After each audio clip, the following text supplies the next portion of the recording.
Good morning everyone. हमने हमारी last class में वनस्पतियों के नाशक कीट की बात की थी, जिसमें हम आज की हमारी क्लास में सेकंड नाशक कीट खरीफ टिड्डा, जिसका जूलॉजिकल नेम होता है हिएरोग्लाइफस नाइग्रोप्लेटस। अब देखिए, इसको अगर सबसे पहले सामान्य भाषा में कहें तो इसे खरीफ टिड्डा कहते हैं। यह सामान्यतः गेहूं, ज्वार, बाजरा आदि की फसलों को खाकर नष्ट करता है। तो अब सबसे पहले हम जानते हैं कि हम जब भी किसी जंतु के बारे में पढ़ते हैं तो हम उसका वर्गीकरण करते हैं। तो वर्गीकरण के अंदर सबसे पहला आता है इसका संघ। तो हम जानते हैं कि यह सभी ऑर्थोपोडा संघ के होते हैं। तो हम पहले जान चुके हैं कि कौन सा ऑर्थो संघ है, ऑर्थोपोडा। और वर्ग होते हैं ये सारे इंसेक्टा। गण की बात करें तो ये ऑर्थोपटेरा गण के होते हैं, ऑर्थोपटेरा गण के। और वंश की बात करें तो हिएरोग्लाइफस, ये इनका क्या है, वंश है। अब देखिए, भारत में हिएरोग्लाइफस की दो प्रजातियां पाई जाती है। पहली होती है नाइग्रोरेप्लेटस, दूसरी होती है बनियान। तो हम इसकी दो प्रजातियों के बारे में हम पढ़ते हैं भारतीय में। फर्स्ट अगर की बात करें तो नाइग्रोरेप्लेटस, और दूसरी इसकी प्रजाति होती है हिएरोग्लाबनियान। अब देखिए, अगर मैं कॉमन भाषा की बात करूं तो यह सामान्यतः धान की फसलों के, ध्यान रखना, यह धान की फसलों के नाशक कीट होते हैं, नाशक कीट होते हैं। अब सामान्यतः गेहूं, बाजरा, ज्वार, मक्का, ये इनकी फसलों को ज्यादा नुकसान पहुंचाते हैं और ज्यादातर ये उत्तर प्रदेश और उसके पास वाले मैदानी स्थानों पर सबसे ज्यादा पाए जाते हैं। अब हम इसको सामान्यतः, आपने जो टिड्डी आकार का जीव देखा है वह इसी प्रजाति का होता है। अब हम इसके वयस्क की बात करते हैं।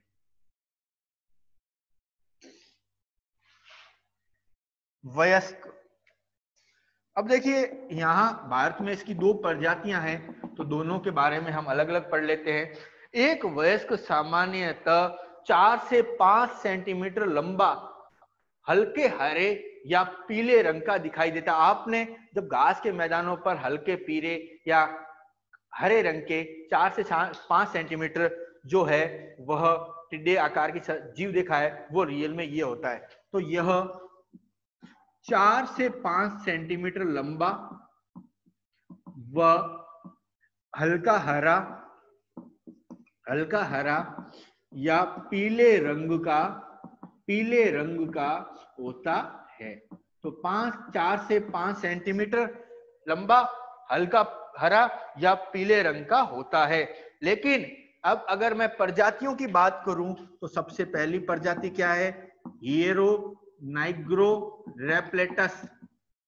अब मैं एक एक प्रजाति के बारे में बात कर रहा हूं।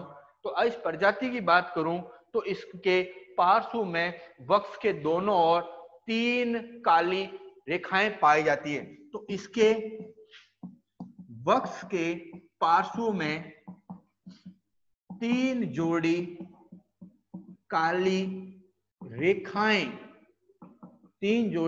रेखाएं पाई जाती है। तो ये इसकी सबसे बड़ी विशेषता होती है कि इसके पार्श्व में 3 जोड़ी काली रेखाएं पाई जाती है। जबकि हिएरोबनियान जो दूसरी प्रजाति है, इसमें केवल 2 से 3 काले रंग के निशान पाए जाते हैं। देखिए, यहाँ तो काली रेखाएं हैं, यहाँ क्या है, काले निशान। तो दूसरी जो प्रजाति है हिएरोबनियान, इसमें केवल 2 से 3 काले रंग के निशान या धब्बे निशान पाए जाते हैं। तो ये इसकी सबसे बड़ी विशेषता है कि यहाँ पर 2 से 3 काले रंग के निशान पाए जाते हैं। अब दोनों ही जातियों में पंख युक्त संरचना होती है, ये इसकी सबसे बड़ी विशेषताएं होती है। अब हम इसकी सेकंड जो विशेषताएं होती है वह है अंडे।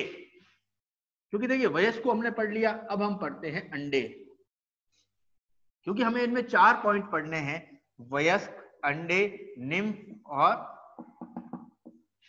प्यूपा अवस्था।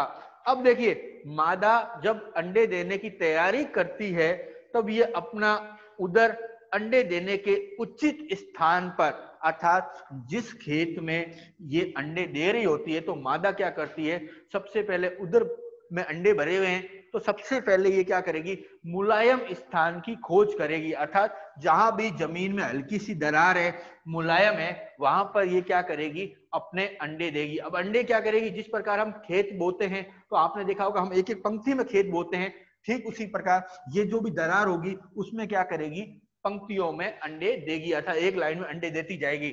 और देने के बाद अब चूंकि देखिए जो भी दरार होती है उसमें अंडे देने के बाद थोड़ा सा रिक्त स्थान भरा रहता है, तो यह विशेष झागनुमा पदार्थ निकालती है ताकि वो उन अंडों के रिक्त स्थान को भर दे। और जैसे ही रिक्त स्थान को भरेगी उसके बाद यह उसके ऊपर मिट्टी की एक मुलायम परत बिछा देती है। तो कहने का मतलब क्या है, सबसे पहले मादा क्या करेगी, एक खांचनुमा स्थान की तलाश करेगी, तलाश करने के बाद पंक्तियों में अंडे दे देगी, और अंडे देने के बाद अगर उस अंडे देने के स्थान जहां पर अंडे दिया वहां पर कुछ खाली स्थान पड़ा है तो वहां क्या करेगी, वहां पर झागनुमा पदार्थ का श्रावण करेगी और फिर इस अंडों को एक विशेष मिट्टी की परत से ढक देगी। अब ध्यान रखना, मादा सामान्यतः बहुत संख्या में अंडे देती है, लेकिन एक झुंड में 30 से 40 अंडे होते हैं। तो ध्यान रखना, मादा झुंड में अंडे देती है और एक झुंड में अंडों की संख्या 30 से 40 होती है। तो एक झुंड में अंडों की जो संख्या होती है वह क्या होती है, वह 30 से 40 होती है। और अब ध्यान रखना, इन अंडों के देने के बाद सामान्यतः अंडों की जो देने की प्रक्रिया होती है वह जून से जुलाई महीने में होती है, और जैसे ही मानसून की पहली बरसात होती है इन अंडों से निम्फ कहते हैं वह क्या होते हैं, बाहर निकलते हैं। तो मादा यह अंडे जून से जुलाई महीने में देती है, और जैसे ही पहली मानसून की बरसात होती है, पहले मानसून की बरसात पर इन अंडों से निम्फ बाहर निकलते हैं। तो निम्फ बाहर निकलते हैं। तो जैसे ही इन अंडों से पहली मानसून की बरसात आएगी, इन अंडों से निम्फ बाहर निकलते हैं। अब हमारा जो अगला टॉपिक है वो क्या होगा, निम्फ। क्योंकि हम चीज पहले पढ़ चुके हैं, एक एक चीज हमें सिर्फ बेसिक पॉइंट याद रखने हैं कि इनमें क्या क्या चेंज हो रहा है। अब देखिए निम्फ की सबसे बड़ी विशेषता क्या होती है कि नया जो निम्फ है वह सामान्यतः हरे रंग का होता है और कभी कभी गुलाबी रंग का होता है। तो पहली विशेषता क्या है, यह हरे रंग का होता है। तो पहली इसकी विशेषता क्या है, यह हरे रंग का होता है। और इसके बाद ये धीरे धीरे सक्रिय रूप से घास का भक्षण करना शुरू कर देता है। अब धीरे धीरे क्या करेगा, घास का भक्षण करेगा।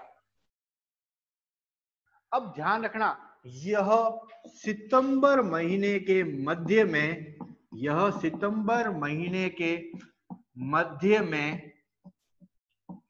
में 10 से 15 दिन में वह 4 से 5 निर्मोचन द्वारा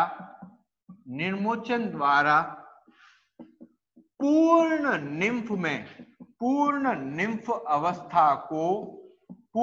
निम्फ अवस्था को प्राप्त कर लेता है। अर्थात जो निम्फ अवस्था होती है ये उसकी अवधि को पूर्ण कर लेता है। और इसके बाद ध्यान रखना, यह युवा टिड्डे में परिवर्तित हो जाता है। और अगर कॉमन बात करूं, युवा और वयस्क टिड्डे में अंतर क्या होता है, तो युवा टिड्डे में पंख नहीं होते, वयस्क टिड्डे में पंख उपस्थित होते हैं। इसके पश्चात यह युवा टिड्डे में परिवर्तित हो जाता है। अब ध्यान रखना, युवा और वयस्क में अंतर क्या है कि युवा टिड्डे में पंख नहीं होते, जबकि वयस्क टिड्डे में क्या होते हैं, पंख होते हैं। ये इसकी सबसे बड़ी विशेषता होती है, युवा और वयस्क में अंतर। अब इसके पश्चात यह युवा टिड्डा कुछ समय बाद वयस्क में परिवर्तित हो जाता है, और वयस्क में परिवर्तित होने के बाद तुरंत ही सितंबर या अक्टूबर महीने में मैथुन क्रिया करना प्रारंभ कर देता है। तो जैसे ही वयस्क में परिवर्तित हुआ, सितंबर या अक्टूबर में ये मैथुन क्रिया स्टार्ट कर देता है, और जैसे ही मैथुन क्रिया करता है उसके बाद नर की मौत हो जाती है, और जैसे ही मादा अंडे देगी तो मादा की भी मौत हो जाती है। तो ये इनका वयस्क का जीवन चक्र हमने पढ़ लिया। अब हम इसका एक नामांकित चित्र बना लेते हैं और उसके बाद हम इसके क्षति या नुकसान को पढ़ेंगे। अब देखिए, हमने इस टिड्डी का नामांकित चित्र बनाया, तो मैं आपको बताना चाहता हूं कि ये जो टिड्डी होती है, खरीफ टिड्डी, यह सामान्यतः पौधे के तनों को और पत्तियों को खाकर नष्ट कर देती है। जब पौधे का तना या पत्ती खाकर नष्ट हो जाएगा तो ऐसा पौधा अच्छी फसल नहीं दे पाएगा, और ऐसे जब खेतों पर ये टिड्डा हमला करता है तो ये बिल्कुल एक सैनिक के रूप में हमला करता है, अर्थात लाखों की संख्या में हमला करता है। इस कारण उस खेत से किसी प्रकार की कोई लाभदायक फसल प्राप्त नहीं हो पाती, और खेत में पीछे सिर्फ कचरा या जो इनके छोड़ी भी होते हैं वही अवशिष्ट पदार्थ पड़े रहते हैं, और इसके साथ में यह घास के मैदानों को भी खाकर नष्ट करते हैं। अब आता है इनके नियंत्रण के उपाय, कि इनका नियंत्रण कैसे करेंगे। देखिए, सामान्य कंडीशन में नियंत्रण करने के लिए एक ही तरीका होता है कि दोनों ही अवस्थाओं में पकड़कर इन्हें नष्ट किया जाता है।